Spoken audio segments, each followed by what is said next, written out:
नमस्कार, आप देख रहे हैं पत्रिका और मैं हूं आपके साथ ओम। 3 राज्यों में भाजपा ने प्रचंड बहुमत के साथ सरकार बना ली है।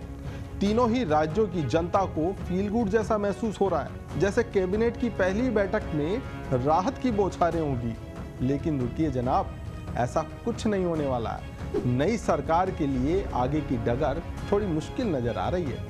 ऐसा इसलिए क्योंकि राज्य के आर्थिक हालात बेहद खराब है। वित्तीय कुप्रबंधन के चलते नई सरकार को, राजस्थान की हम बात करें, 30,000 करोड़ बकाया बिल का तोहफा मिला है।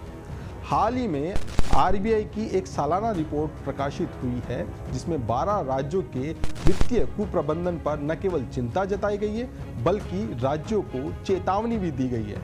रिजर्व बैंक ने अपनी रिपोर्ट में सलाह दी है कि गैर जरूरी वस्तुओं और सेवाओं पर सब्सिडी देने और लोक लुभावनी गारंटी के लिए अतिरिक्त बजट का आवंटन राजकोषीय घाटे को बढ़ा सकता है। ये चिंता की बात है। अब ये जान लेते हैं कि ये 12 राज्य कौन कौन से हैं जिसको लेकर आरबीआई ने चिंता जताई है।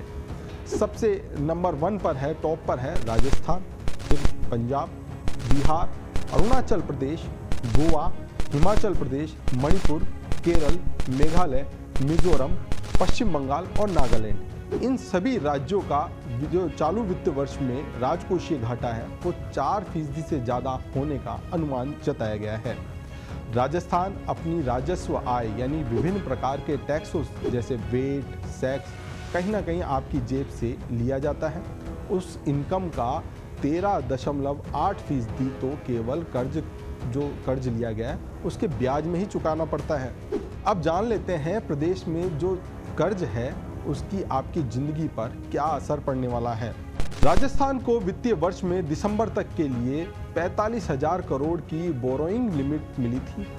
इस लिमिट को लगभग क्रॉस किया जा चुका है। हालात यह है कि 2 महीने से कोई भी बिल ट्रेजरी में पास नहीं हो रहे। हेल्थ स्कीम, आरजीएचएस और चिरंजीवी लगभग बंद सी हो गई है। अखबार में लगातार प्रकाशित हो रही है खबरें। इसकी वजह आने वाली सरकार नहीं है, बल्कि जो कुप्रबंधन है, वित्तीय कुप्रबंधन है, वो जिम्मेदार है। वित्तीय विभाग ने दोनों बड़ी योजनाओं का पैसा ही नहीं चुकाया। चुनाव चल रहे थे, उसके बाद नई सरकार गठन होने में टाइम लगा। ऐसे में जो ट्रेजरी में बिल थे इन दोनों योजनाओं के, वो पास ही नहीं हुए। ऐसे में ये योजनाएं बंद होने के कगार पर है। हकीकत यह है कि आरजीजीएस के 300 करोड़ रुपए और चिरंजीवी के 150 करोड़ रुपए के ज़्यादा बिल ट्रेजरी में पेंडिंग पड़े हैं। वहीं निःशुल्क दवा योजना के 300 करोड़ का बिल भी बकाया है, जिसके चलते हजारों मरीजों और गरीब लोगों को भटकना पड़ रहा है। इन बकाया बिलों को चुकाने के लिए फिलहाल सरकार के पास कर्ज लेने की कोई लिमिट बची नहीं है, यानी कोई ऑप्शन अब बचा नहीं है। बस एक उम्मीद है जिसके सहारे राजस्थान की नई सरकार को उम्मीद की किरण नजर आ रही है। वैसे आपको बता दें कि पिछले दिनों केंद्रीय मंत्री हरदीप पुरी जब जयपुर आए थे चुनावी प्रचार के दौरान, तब उन्होंने एक आंकड़ा पेश किया था। वो ये था कि राजस्थान ने पिछले 2 साल में 35,975 करोड़ रुपए का टैक्स वसूल किया है। ये 2021, 2022 और 2022 से 2023 नवंबर तक का ये आंकड़ा उन्होंने दिया था।